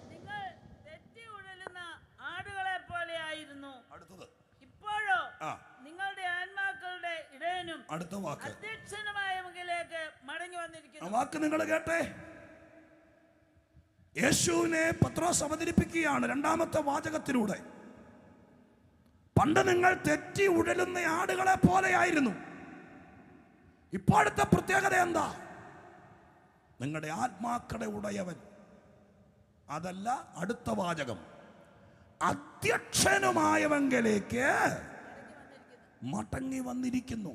അധ്യക്ഷന്റെ അടുക്കിലേക്ക് മടങ്ങി വന്നിരിക്കുന്നു. ഇംഗ്ലീഷിലോ ഗ്രീക്കിലൊക്കെ പ്രൗഢമായിരിക്കുന്ന ആഖ്യാന വ്യാഖ്യാനങ്ങൾ ആ പദത്തിനുണ്ടായിരിക്കാം, ഉണ്ടെന്ന് എനിക്കറിയാം. പക്ഷെ ചില വാക്യങ്ങൾ മലയാളത്തിലെ പോലെ വേറെ ഒരു ഭാഷയിലും വന്നിട്ടില്ല. സ്തോത്രം. ബാക്കി എഴുത്തുകാരും യേശുവിനെ അവതരിപ്പിച്ചിട്ടില്ല. യേശു അധ്യക്ഷൻ എന്ന പേരിൽ, സ്തോത്രം, ഇവിടെ എഴുതിയിരിക്കുന്നു. രക്ഷകനെന്നും വിടുവിക്കുന്നവനെന്നും കർത്താവെന്നും രാജാവെന്നും സൈന്യാധിപനെന്നും ഒക്കെ യേശുവിനെ അവതരിപ്പിച്ചിരിക്കുമ്പോൾ, ഞാൻ ആദ്യം പറഞ്ഞല്ലോ, ഒരുപാട് കടിച്ചാ പൊട്ടാത്ത വാക്കൊന്നും ഉപയോഗിക്കാനുള്ള ഭാഷയോ ത്രാണിയോ ഇല്ലാത്ത സാധുവും സാധാരണക്കാരനുമായ പത്രോസ് യേശുക്രിസ്തുവിനെ അവതരിപ്പിക്കുകയാണ്. ഇപ്പോൾ നിങ്ങൾ വന്നിരിക്കുന്നത് ഭയങ്കരനും ശക്തനുമായിരിക്കുന്ന സ്തോത്രം ദൈവത്തിൻ്റെ അടുക്കലേക്കെന്ന് പറയാനുള്ള ത്രാണി പോലും അദ്ദേഹത്തിനില്ല. അദ്ദേഹം അവതരിപ്പിച്ചത് ഇങ്ങനെയാണ്: അധ്യക്ഷന്റെ അടുക്കലേക്ക് വന്നിരിക്കുന്നു. യേശുവിന് കൊടുത്ത പേരാണ് അധ്യക്ഷൻ. എല്ലാവർക്കും പരിചിതമായിരിക്കുന്ന ഒരു പദം അധ്യക്ഷൻ. സ്തോത്രം. അധ്യക്ഷൻ യേശുവിനിട്ട പേര്. വേറെ നിങ്ങൾ അരിച്ചു പറക്കി നോക്കിയോ? യേശുവിനെ വേറെ ആരും ആ ഒരു പേരിൽ അവതരിപ്പിച്ചിട്ടില്ല. പത്രോസ് പറയുന്നു, യേശു എൻ്റെ അധ്യക്ഷനാണ്, അവൻ്റെ അടുക്കലേക്ക് മടങ്ങി വന്നു. അധ്യക്ഷൻ എന്ന് പറഞ്ഞാൽ വാസ്തവത്തിൽ എന്താ? വളരെ ലളിതമായ വാക്ക്. നിങ്ങളാകപ്പാടെ സ്തോത്രം അമ്പരന്നിരിക്കും പോലെ തോന്നുന്നു എനിക്ക് ആ വാക്ക് പറഞ്ഞപ്പോൾ. കാരണം യേശുവിനെ കുറിച്ച് നിങ്ങൾ കേട്ടിട്ടില്ലെന്ന് എനിക്ക് തോന്നുന്നു. ഞാൻ വേദപുസ്തകത്തിൽ നിന്ന് വായിച്ച് കേൾപ്പിച്ചത് അധ്യക്ഷൻ. എന്താണ് ആ പദത്തിന് യേശുവിന് ആ പേരിടാൻ കാരണം? ഞാൻ പറയാം. ഇന്ന് ഈ രാത്രി യോഗത്തിന് അനുഗ്രഹീതനായ ഒരു അധ്യക്ഷനുണ്ട്. വെൺമണി ക്രൂസൈഡിൻ്റെ പ്രഥമ രാത്രി അധ്യക്ഷനായിരിക്കുന്നത് ഞങ്ങൾ ആദ്യം ഓർപ്പിച്ച പോലെ ഞങ്ങൾക്ക് എല്ലാവർക്കും ബഹുമാനിനും സ്നേഹിതനുമായിരിക്കുന്ന സാംജി പാസ്റ്റർ. അദ്ദേഹമാണ് യോഗത്തിൻ്റെ അധ്യക്ഷൻ. ഈ രാത്രിക്കാലം നിങ്ങൾ ഓർത്തു നോക്കി, യോഗത്തിന് അധ്യക്ഷൻ ഇല്ലാതിരുന്നെങ്കിൽ ഈ യോഗം എന്തായാലും. അങ്ങനെ പറഞ്ഞപ്പോൾ നിങ്ങൾക്ക് എന്നെ കയറും പിടിയിട്ടില്ല. അത് അറിയണമെങ്കിൽ വലിയ ശവാടക്കനൊക്കെ പോകണം. 2 അധ്യക്ഷന്മാരുണ്ടായിട്ടും 1 മണിക്ക് എടുക്കണമെന്ന് വീട്ടുകാരും മക്കളും കൊച്ചുമക്കളും പറഞ്ഞ സാധനം ഇരുന്ന് ഉണങ്ങി 3:15 എടുക്കാൻ പറ്റിയാണ്. പാൻഡെ പിടിച്ച് വലിച്ചിരുത്തുന്ന അധ്യക്ഷന്മാരുണ്ടായിട്ട് പോലും നടക്കുന്നില്ല. കാരണം വരുന്നോ തോന്നുന്ന പോലല്ലേ. ഈ രാത്രി യോഗം ഭംഗിയായി നടക്കാൻ കാരണം ഇത് നാളുകൾക്ക് മുമ്പ് പ്ലാൻ ചെയ്തതാണ്. ഒരു പ്രോഗ്രാം ലിസ്റ്റ് അദ്ദേഹത്തിൻ്റെ കയ്യിലുണ്ടെന്ന് എനിക്കറിയാം. പക്ഷെ ഈ യോഗം എത്ര മണിക്ക് തുടങ്ങണം, ഈ യോഗത്തിൻ്റെ പ്രാർത്ഥിച്ചാരംഭിക്കേണ്ടത് ആരാണ്, ഈ യോഗത്തിന് എത്ര നേരം പാട്ടുപാടണം, അത് കഴിയുമ്പോൾ എപ്പോൾ സ്വോത്ര കാഴ്ചയെടുക്കണം. സ്വോത്രം ഈ യോഗത്തിൻ്റെ മുഖ്യ സംഘാടകൻ സൈമൺ പാസ്റ്റർ ആയിരുന്നെങ്കിലും അദ്ദേഹത്തെ സ്വോത്രം ഇത് സമർപ്പിച്ച് പ്രാർത്ഥിക്കാൻ വേണ്ടി ക്ഷണിക്കേണ്ടത് എപ്പോഴാണ്, പ്രഭാഷകനെ ക്ഷണിക്കേണ്ടത് എപ്പോഴാണ്, ഈ പ്രസംഗം തീരേണ്ടത് എപ്പോഴാണ്, യോഗം നിർത്തേണ്ടത് എപ്പോഴാണ്, ഇതിൻ്റെ എല്ലാം ചരടിരിക്കുന്നത് അധ്യക്ഷൻ്റെ ഇലാണ്. അധ്യക്ഷന് മനസ്സിലാവുന്നുണ്ടോ? അപ്പൊ കംപ്ലീറ്റ് കൺട്രോള് അധ്യക്ഷൻ്റെ ഇലാണ്. ഇന്ന് രാത്രി പത്രോസ് യേശുവിനെ അധ്യക്ഷൻ എന്ന് വിളിച്ചതിന്റെ അർത്ഥം നിങ്ങൾക്ക് പിടികിട്ടുന്നോ? യേശു ജീവിതത്തിലേക്ക് വന്നാൽ സ്വത്രം എല്ലാറ്റിനും ഒരു ക്രമീകരണമാകും, ഒരു ഓർഡറാകും, ഒരു നടപടിയാകും, ഒരു നിയന്ത്രണമാകും, ഒരു ക്ലിപ്തതയാകും, സ്വതന്ത്ര സംയമനമാകും. അതാണ് യേശു. ഹല്ലേലൂയ. ഇന്ന് രാത്രി ഞാൻ ദൈവത്തിന്റെ പരിശുദ്ധാത്മാവിന്റെ പ്രേരണയിൽ എൻ്റെ യേശുവിനെ ഇവിടെ അവതരിപ്പിക്കാം.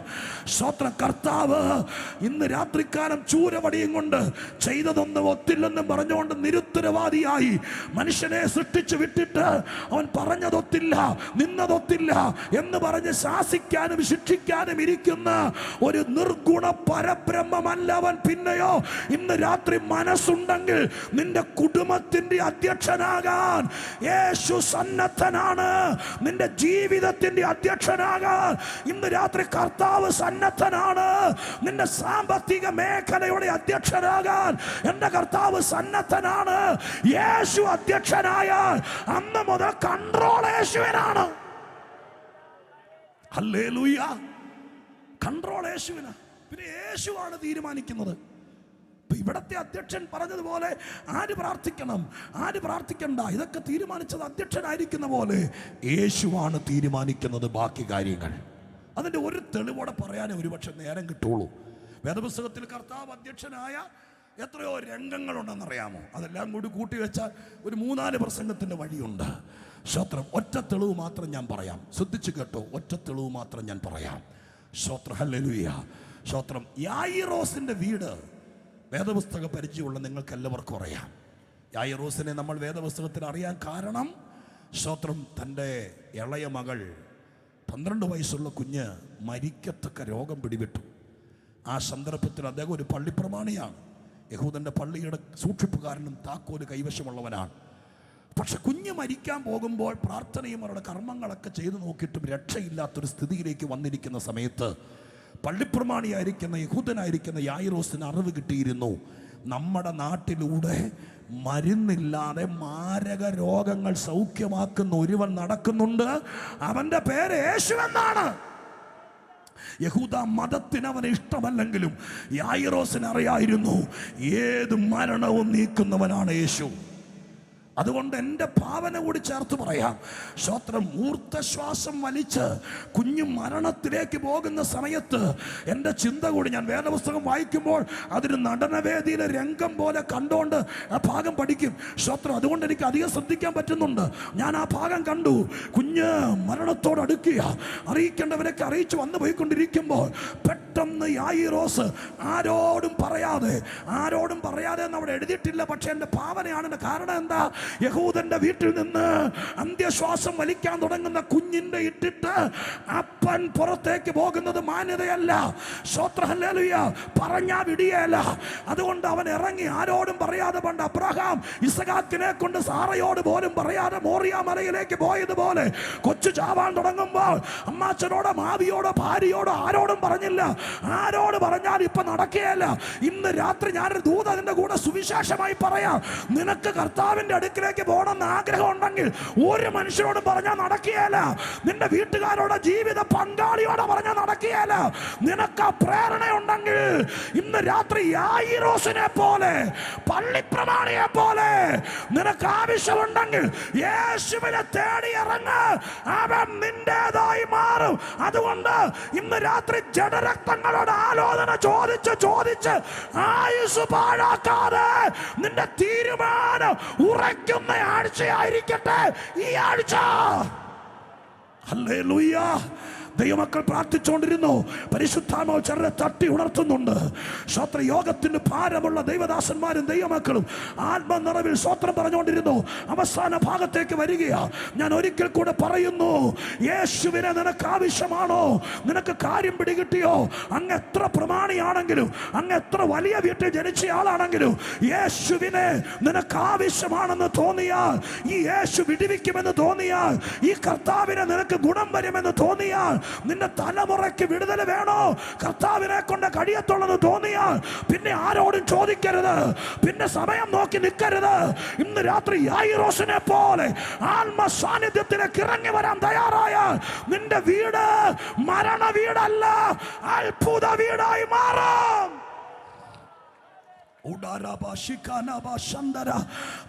പ്രാർത്ഥിച്ച് ദൈവമക്കൾ ഇരിക്കണം കേട്ടോ. സ്വർഗം ഇന്ന് രാത്രി ഏതൊക്കെയോ കുടുംബത്തെ ലോത്തിനെ വലിച്ചിറക്കുന്നത് പോലെ കാര്യങ്ങളൊക്കെ അറിയാം, സത്യമാണെന്നറിയാം. പക്ഷെ ആരെയോ പേടിച്ചു നിൽക്കുന്ന ഏതൊക്കെയോ പ്രമാണിമാരുണ്ട്. ഈ കൊല്ലത്തെ ക്രൂസൈഡ് ഒരു പതിവ് യോഗമല്ല, അല്ല അല്ല. ആത്മാവിൽ ഇന്ന് രാത്രി പറയുന്നു, ആരെയൊക്കെയോ ദൈവം കൈ പിടിച്ചറക്കൂ. അവരുടെ ഭയം ദൈവം മാറ്റൂ, ഭീതി മാറ്റൂ. ഞാൻ നിങ്ങളോട് പറയുന്നു ബ്രദറെ, സുഹൃത്തെ, സ്തോത്രം, ദൈവം നിങ്ങളുടെ കൂടെയാണ്. നിങ്ങൾ പേടിക്കണ്ട, ഇറങ്ങി വാ. ജീവനുള്ള ദൈവത്തിന് നന്ദി പറയുന്നു. Thank you Jesus. യായിറോസ് ഇറങ്ങി എവിടേക്കാ പോകുന്നതെന്ന് പോലും പറയാതെ കർത്താവിനെ തപ്പി കണ്ടെത്തി കർത്താവിനെയും കൊണ്ട് വരികയാണ്. വരുന്ന വഴിക്ക് വീട്ടിലെത്തുന്നതിനേക്കാൾ മുമ്പ് വീട്ടിൽ നിന്ന് ഒരാൾ വന്നിട്ട് പറഞ്ഞു, ഗുരുവിനെ അസഹ്യപ്പെടുത്തണ്ട, ബാല മരിച്ചുപോയി. ആ വാക്കിൻ്റെ പച്ച മലയാളം, വെൺമണിക്കാർക്ക് മനസ്സിലാകുന്ന മലയാളം. ഇനി യേശുവിനെയും കൊണ്ട് വരേണ്ട കാര്യം, യേശുവിനെ വിട്, നീ ബാക്കിയുള്ള കർമ്മം ചെയ്യാൻ വേണ്ടി വാ എന്നാണ് ആ വിളിയുടെ അർത്ഥം. 12 വയസ്സുള്ള കുഞ്ഞ് മരിച്ച് നടുങ്ങി നിൽക്കുന്ന ആ അപ്പനെ നിങ്ങളുടെ മനസ്സിലൊന്ന് കാണാമോ? അത് ഓർക്കുമ്പോൾ തന്നെ നല്ല ഹൃദയമുള്ള അപ്പന്മാരുടെ ചങ്കുരുകും. ഓർക്കണ്ട, വഴിത്തലക്കൽ വെച്ച് കുഞ്ഞ് മരിച്ചു പോയി എന്നൊരു വാർത്ത കേൾക്കുന്ന അപ്പൻ സ്തംഭിച്ച് നിൽക്കുക. സ്തംഭിച്ച് നിൽക്കുമ്പോൾ 2 നാൾ ഞരങ്ങുന്നു. വീട്ടിൽ നിന്ന് കിട്ടിയ അറിയിപ്പ്, യേശുവിനെ വിട്, നീങ്ങുക. സ്തോത്രം. ഇന്ന് രാത്രി ഒത്തിരി പ്രാർത്ഥിച്ചിട്ടും യേശുവിനെ കിട്ടിയിട്ടും ജീവിതത്തിൽ വീട്ടുകാരുടെ മുമ്പിൽ നീ പ്രാർത്ഥിക്കാൻ പോയിട്ട് എന്ത് കിട്ടി? യേശുവിനെ വിട്ടിട്ട് വാ എന്ന് പറഞ്ഞതിൻ്റെ നൊമ്പരമേറ്റെടുത്ത ആരെങ്കിലും ഉണ്ടെങ്കിൽ ഇനി ഞാൻ പറയുന്നത് ശ്രദ്ധിച്ചു കേൾക്കണം. ഇവിടെ യായിറോസ് സ്റ്റക്കായി നിൽക്കുമ്പോൾ യേശു ഒരു വാക്ക് പറഞ്ഞു, യായിറോസേ, ഭയപ്പെടരുത്, ഇനി ഒറ്റ വഴിയുണ്ട്, വിശ്വസിക്കുക മാത്രം ചെയ്യുക. സ്തോത്രം. ഇനി നിങ്ങൾ ശ്രദ്ധിച്ചോളണം, ഇവിടെ വരെ, എവിടെ? യേശുവിൻ്റെ കൂടെ ഇവിടെ വരെ യായിറോസ് യേശുവിനെയും കൊണ്ട് വന്നു. എന്നാൽ ഇവിടെ നിന്ന് ഇനി അങ്ങോട്ടുള്ള യാത്ര യായിറോസ് യേശുവിനെയും കൊണ്ടല്ല, യേശു യായിറോസിനെയും കൊണ്ട് പോവുകയാണ്. കാരണം ഇവിടെ വെച്ച് യായിറോസിന്റെ മനസ്സ് തളർന്നു, യായിറോസ് തകർന്നതാണ്. ഇനി ഇവിടെ നിന്ന് അങ്ങോട്ട് സ്തോത്രം, യേശു യായിറോസിനെയും പിടിച്ചുകൊണ്ട് പോകുകയാണ്. ഇന്ന് രാത്രി ഞാൻ എൻ്റെ പ്രഭാഷണം നിർത്താൻ തുടങ്ങുന്നു. ഈ സമയത്ത് ദൈവാത്മാവിൽ ചോദിക്കുന്നു, ഇവിടെ വരെ വന്നൊരു വരവല്ല, ഇവിടെ മുതൽ അപ്പുറത്തേക്ക് എൻ്റെ കർത്താവ് നിന്റെ വലം കയ്യെ പിടിക്കും. നീ തകർന്നിരിക്കുന്ന വിഷയത്തിൽ, നീ തളർന്നിരിക്കുന്ന വിഷയത്തിൽ, നീ മടുത്ത വിഷയത്തിൽ ഇന്ന് രാത്രി വീട്ടുകാര് പറയും യേശുവിനെ വിടാൻ. അത് പറഞ്ഞ പോലെ കർത്താവ് നിന്നെ വിടിയേല. അവര് പറഞ്ഞാലും യേശു നിന്നെ വിടിയേല. സ്വർഗം ഇന്ന് രാത്രി നിന്നെ ചുമക്കാൻ തീരുമാനിക്കുക. നീ അവനെ വിശ്വസിച്ചവനാണെങ്കിൽ, നീ അവന് വേണ്ടി ഇറങ്ങി തിരിച്ചവനാണെങ്കിൽ, ഇന്ന് രാത്രി എന്റെ കർത്താവ് നിനക്ക് വേണ്ടി പറയുന്നു, ഇവിടം മുതൽ അങ്ങോട്ട് നീ എന്നെ അല്ല, ഞാൻ നിന്നെ ചുമക്കാൻ പോകുകയാണ്. ഹല്ലേലൂയ. ഞാൻ പറഞ്ഞ് അവസാനിപ്പിക്കാൻ പോകുന്ന ഭാഗം ഇതാണ്. യേശു അധ്യക്ഷനായാൽ ബാക്കി കാര്യങ്ങൾ മുഴുവൻ കർത്താവാണ് നിശ്ചയിക്കുന്നത്. സ്തോത്രം. കേൾക്കൂ പ്രിയപ്പെട്ടവരെ, യായിറോസിന്റെ വീട്ടിലേക്ക് ചെന്നു. വീട്ടിലേക്ക് ചെന്ന മാത്രയിൽ വെള്ള പുതപ്പിച്ച് മൂക്കിൽ പഞ്ഞി വെച്ച് താടി കൂട്ടിക്കെട്ടി കാലിൻ്റെ പെരുവിരകൾ തമ്മിൽ കെട്ടി, സ്തോത്രം, യഹൂദന്റെ ശവസംസ്കാര ക്രമീകരണത്തിന് വേണ്ടി ഈ കുഞ്ഞിനെ നീണ്ടു നിവർത്തി കടത്തിയിരിക്കുക.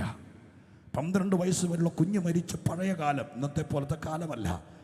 നാട്ടുകാരും വീട്ടുകാരും ബന്ധുക്കളുമെല്ലാം ഓടിക്കൂടി നെഞ്ചത്തടിച്ച് കരഞ്ഞുകൊണ്ടിരിക്കുന്ന ആ സങ്കടവേള. ആ സമയത്ത് യേശു വീട്ടിലേക്ക് കയറിച്ചിരുന്നു. ആ മുറിയിലേക്ക്, നിങ്ങൾ ആ രംഗം കാണണം. കുഞ്ഞിനെ കടത്തിയിരിക്കുന്ന മുറിയിലേക്ക് യേശു കയറി ചെന്നിട്ട് യേശു ആ മുറിയിൽ തിങ്ങി ഞെരുങ്ങിയിരുന്ന് വാവിട്ട്. പ്രത്യേകിച്ച് ഈ മരണ വീട്ടിലൊക്കെ നമുക്കറിയാം, കർത്തൃദാസന്മാർക്കറിയാം, മരണം കഴിഞ്ഞ് മക്കൾ വിദേശത്തായിരിക്കും, ചിലപ്പോൾ വീട്ടിലെ ആളുകൾ വിദേശത്തായിരിക്കും. ആ സമയത്ത് ഓരോരുത്തരാണ് വരുന്നത്. മരണം നടന്ന തിങ്കളാഴ്ച ആയിരിക്കും, ബുധനാഴ്ച ആയിരിക്കും, ചിലപ്പോൾ മോൻ വരുന്നത്. ബുധനാഴ്ച വരുമ്പോൾ ഞങ്ങൾ പാസ്റ്റർമാർ ചെല്ലണം അവിടെ. സ്തോത്രം. അവിടെ ചെല്ലുമ്പോൾ ആ രംഗം ഒരു വല്ലാത്ത രംഗമാണ്. അമ്മ തളർന്ന് വീഴുന്നു, ഭാര്യ ചിലപ്പോൾ സ്തോത്രം കാണുമ്പോൾ ഉടഞ്ഞു വീഴുന്നു, കൈ പിടിച്ചിരുന്ന ബാഗും ഒരു പക്ഷേ താഴെ വീണ് ആ വീട്ടിലേക്ക് കയറുന്ന പടിക്കല്ലിൽ വന്ന മോൻ തളർന്നു കിടക്കുന്നു. ഇങ്ങനെ എത്രയോ രംഗങ്ങളാണ് മരണ വീട്ടിൽ നമ്മൾ പലരും കണ്ടിട്ടുള്ളത്. 12 വയസ്സുള്ള കുഞ്ഞ് മരിച്ച അപ്പൻ വീട്ടിലേക്ക് കയറി ചെന്നപ്പോൾ നെഞ്ചു തിരുമ്മി കരയുന്ന ആളുകളുടെ നടുവിൽ യേശു ക്രിസ്തു കൂടെ കയറി ചെല്ലുക.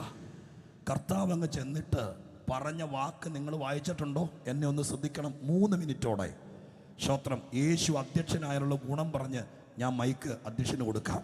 സ്തോത്രം. കേട്ടോളേ. യേശു അങ്ങ് കയറി ചെന്നിട്ട് പറയുകയാണ്, ഈ മൃതശരീരം ഇരിക്കുന്ന മുറിയിൽ നിന്ന് ഇവിടെ അലമുറയിട്ട് കരയുന്ന എല്ലാവരും പുറത്തേക്ക് ഇറങ്ങണം. അയ്യോ, നിങ്ങൾ വായിച്ചില്ല, പാസ്റ്റർമാർ പോലും വായിച്ചിട്ടില്ലേ?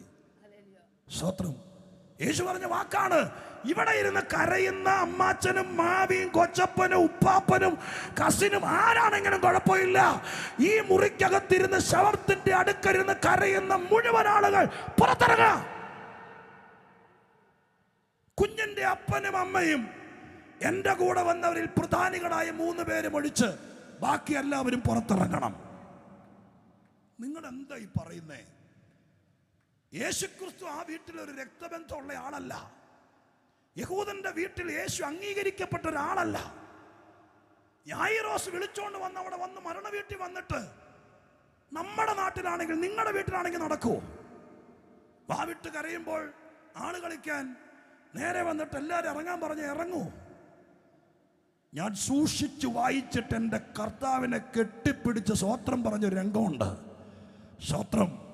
കർത്താവായ യേശു ക്രിസ്തു ഈ മുറിക്കകത്തുനിന്ന് സകലരും പുറത്തിറങ്ങണമെന്ന് പറഞ്ഞപ്പോൾ ഒരു കൊച്ചപ്പനും ഒരു അമ്മാച്ചനും തിരിഞ്ഞു നിന്ന് ഒരു വാക്ക് പറഞ്ഞതായി ലൂക്കോസ് എഴുതിയിട്ടില്ല. എല്ലാരും പുറത്തിറങ്ങി. അതിനർത്ഥം എന്താ? യായിറോസ് യേശുവിനെ കൈക്കൊണ്ടപ്പോൾ അന്ന് യേശു അവന്റെ വീടിന്റെ അധ്യക്ഷനായി. സ്തോത്രം. ആ വീടിന്റെ നാഥനായി. നീ യേശുവിനെ കൈക്കൊണ്ടാൽ നിന്റെ കുടുംബത്തിന്റെ അധ്യക്ഷനായി ഇന്ന് രാത്രി യേശു വാഴും. അങ്ങനെ കർത്താവ് അധ്യക്ഷനായാൽ നിന്റെ വീട്ടിൽ ആര് കരയണം, ആര് കരയരുത്, ഇനി നിന്റെ വീട്ടിൽ കരച്ചിലാണോ വേണ്ട, ചിരിയാണോ വേണ്ട, ഇതൊക്കെ തീരുമാനിക്കുന്നത് ഇവിടത്തെ പൗരസമിതി അല്ല. നീ അധ്യക്ഷനായി സ്വീകരിച്ചവൻ ആരാണോ അവനാ നിശ്ചയിക്കുന്നത് നിന്റെ വീട്ടിൽ ഇനി ആര് കരയണം കരയണ്ടെന്ന്. ആര് വരണം, ആര് പോകണം, ആരിവിടെ നിൽക്കണം, ആരിവിടെ വരരുത്, ഇതെല്ലാം നിശ്ചയിക്കേണ്ടത് ആരാന്നറിയാമോ? യേശുവിനെ അറിയാന്ന് പറയുന്നവരല്ല, സുവിശേഷ യോഗത്തിന് 500 രൂപ കൊടുക്കുന്നവരല്ല. ഈ പ്രഥമ രാത്രി പാവപ്പെട്ട പത്രോസ് പരിചയപ്പെടുത്തുന്ന എന്റെ അധ്യക്ഷനാണ് യേശു എന്ന് ജീവിതത്തിൽ അപ്പോസ്തോലിക നിരയിൽ ഒന്നാമത്തെ അപ്പോസ്തലൻ പരിചയപ്പെടുത്തുന്ന യേശുവിനെ ജീവിതത്തിന്റെ അധ്യക്ഷനാക്കിയ നിന്റെ കുടുംബം രക്ഷപ്പെടും. അവിടെ മുതൽ കർത്താവ് തീരുമാനിക്കും നിന്റെ കുടുംബത്തിൽ കരച്ചിലാണോ, സന്തോഷമാണോ, വിലാപമാണോ, വിരുന്നാണോ. ഇത് നിശ്ചയിക്കുന്നത് അധ്യക്ഷനാണ്. ഇനി പറഞ്ഞു നിൽക്കുന്നത് യുക്തിയല്ല. ഞാനിവിടെ അവസാനിപ്പിക്കുകയാണ്. ഒരു വാക്ക് പ്രാർത്ഥിക്കാൻ വേണ്ടി പോകുകയാണ്. ഇന്ന് രാത്രി നമ്മൾ വിശ്വാസത്തിൽ വന്നിട്ട് 20 കൊല്ലമായോ 10 കൊല്ലമായോ, ഇന്ന് രാത്രി ആദ്യമായിട്ടാണോ ഇങ്ങനത്തെ ഒരു പ്രസംഗം കേൾക്കുന്നത്? ഈ വക വേറുകൃത്യങ്ങളെല്ലാം നമുക്കൊന്നിച്ച് മറക്കാം. എന്നിട്ട് ഒരുമിച്ച് ഒരു വാക്ക് നമുക്ക് ദൈവത്തോട് പ്രാർത്ഥിക്കാം. കർത്താവേ, യേശുവിനെ എനിക്കറിയായിരുന്നു, ഞാൻ കൈകൊട്ടി പാട്ടുപാടി ആരാധിക്കുമായിരുന്നു, കർത്താവിൻ്റെ വചനം ഞാൻ വായിക്കുമായിരുന്നു.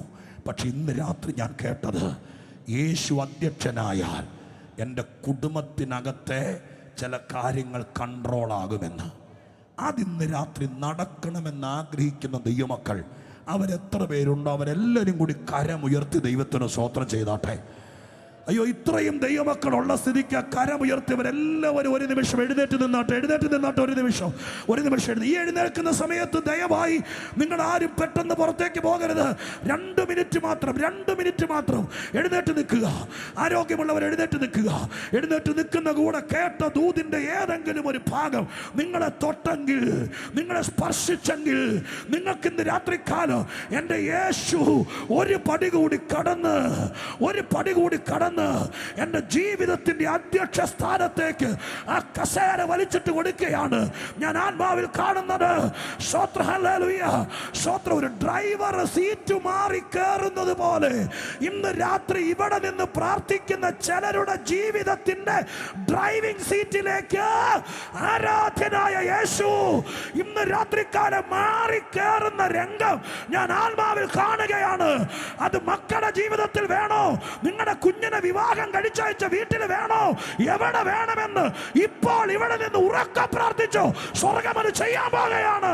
വിശ്വസിക്കുന്ന ദൈവമക്കളുടെ ശബ്ദമുയരട്ടെ. ഇന്ന് രാത്രികാലം നീ നിന്നോട് തന്നെ പറ. ആദ്യം നീ നിന്നോട് തന്നെ പറ, എന്റെ യേശു നമ്മുടെ അധ്യക്ഷനാണ്. അതുകൊണ്ട് ദാവീദ് പറഞ്ഞതുപോലെ, എൻ മനമേ നീ സ്വസ്ഥമായിരിക്ക്.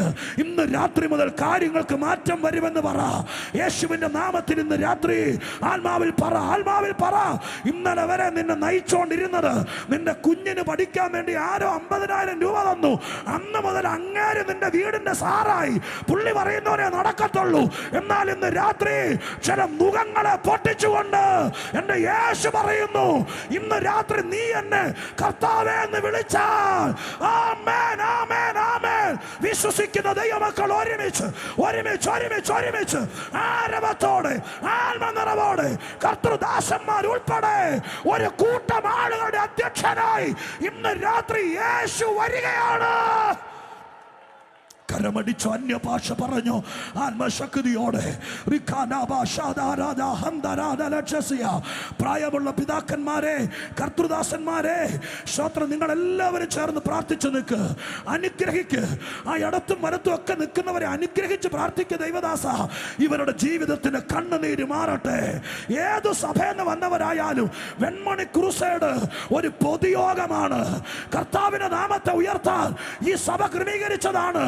അതുകൊണ്ട് ഈ രാത്രി സ്വർഗം പറയുന്നു, ആ ഇടത്തും വലത്തും നിൽക്കുന്നവരെയൊക്കെ പറ്റുമെങ്കിൽ തൊട്ട് പ്രാർത്ഥിക്കണമെങ്കിൽ പ്രാർത്ഥിച്ചോ.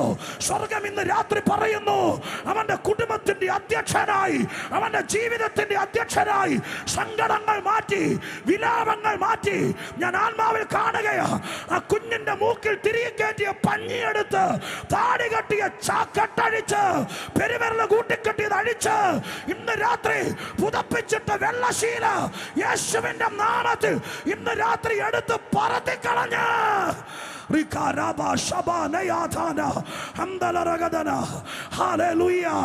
ഹല്ലേലൂയ. യേശുവിന്റെ നാമത്തിൽ കണ്ണുകൾ അടച്ച് ആത്മാവിൽ കാണ്. നിന്നെ പുതപ്പിച്ചിട്ടിരുന്ന മരണക്കച്ച, ശവക്കച്ച, രോഗക്കച്ച ഇന്ന് രാത്രി യേശു അധ്യക്ഷനായ വലിച്ചു മാറ്റുന്ന രാത്രിയാണ്. യേശുവിന്റെ നാമത്തിൽ അഭിഷേകത്തോടെ ഞാൻ വിളിച്ചു പറയുന്നു, നിന്നെ മൂടിക്കിടക്കുന്ന, നിന്റെ കുടുംബത്തെ മൂടിക്കിടക്കുന്ന, പ്രത്യേക തരത്തിൽ കിടക്കുന്ന ചില അന്ധകാരത്തിന്റെ കച്ചകൾ യേശുവിന്റെ നാമത്തിൽ ഇന്ന് രാത്രി സ്വർഗ്ഗം ഇവിടെ അഴിച്ചു മാറ്റുന്നത്. കരമടിച്ച് സ്വീകരിക്കുന്നവർ, അന്യ ഭാഷ പറഞ്ഞ് സ്വീകരിക്കുന്നവർ, ഇന്ന് രാത്രി വെൺമണി ക്രൂസേഡ് നമ്മുടെ ക്രൂസേഡാണ് എന്ന് ചിന്തിക്കുന്നവർ, ഇത് ദേശത്തിന്റെ വിടുതലാണ്. ആയിരം ആയിരം ആളുകളെ അധ്യക്ഷ സ്ഥാനത്തിരുന്ന് നിയന്ത്രിക്കും. അനന്തവിദൂര ഭാവിയിൽ കാഹളം ധ്വനിക്കും. കർത്താവ് മടങ്ങി വരും. കർത്താവ് മടങ്ങി വരുമ്പോൾ വെൺമണി പരിസരങ്ങളിൽ നിന്ന് നമ്മൾ വിചാരിക്കാത്ത പലരും കാഹള ധ്വനിയങ്ങൾ എടുത്തുകൊള്ളപ്പെടേണ്ടതിന് യേശു അവരുടെ കുടുംബത്തിന്റെ അധ്യക്ഷനാകാൻ. പരിശുദ്ധ ദൈവമേ, കരമടിക്കുന്നവർക്കായി ഞാൻ പ്രാർത്ഥിക്കുന്നു. അന്യഭാഷ പറയുന്നവർക്കായി പ്രാർത്ഥിക്കുന്നു.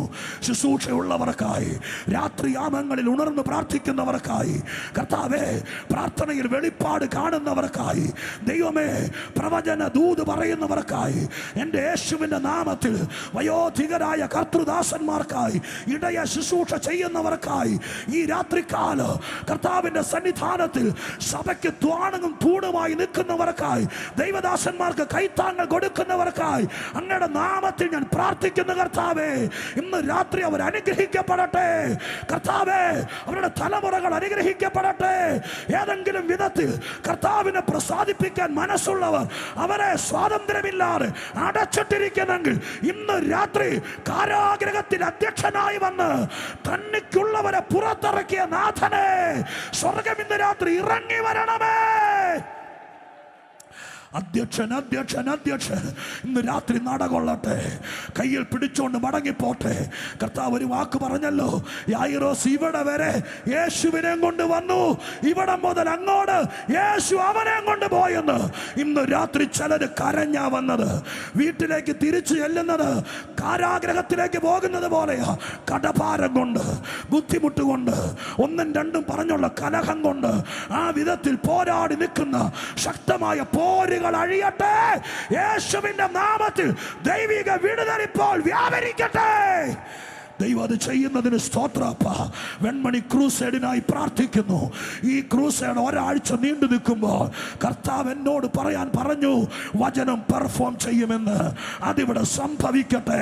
ഇന്ന് രാത്രി പറഞ്ഞ വചനം അന്ന് അധ്യക്ഷനായ കുടുംബങ്ങൾ, ആർക്കും പിടിച്ചു വെക്കാൻ കഴിയാത്ത ചില വലിയ കുടുംബങ്ങളെ ഞങ്ങൾ അവകാശം പറയുന്നു, അതിവിടെ പെർഫോം ചെയ്യട്ടെ. 2024 ഇരിക്കാൻ സ്ഥലം പോരാതെ വരുവാളോ സഭയ്ക്ക് അത് ഗുണമാകട്ടെ. സ്വർഗം അത് ചെയ്തതിന് നന്ദി. യേശുവിൻ നാമത്തിൽ അനുഗ്രഹിക്കുന്നു. ദൈവപ്രവൃത്തി വെളിപ്പെടട്ടെ. യേശുവിന്റെ നാമത്തിൽ പ്രാർത്ഥിക്കുന്നു. കേൾക്കണമേ സ്വർഗീയ പിതാവേ. പ്രാർത്ഥന കേട്ടെന്നുള്ള വിശ്വാസത്തോടെ കരമടിച്ചു തന്നെ എല്ലാവരും ദൈവത്തിന് നന്ദി പറഞ്ഞാട്ടെ. Hallelujah, hallelujah. എല്ലാവർക്കും ഒരു നിമിഷം ദൈവസന്നിധിയിലിരിക്കാം.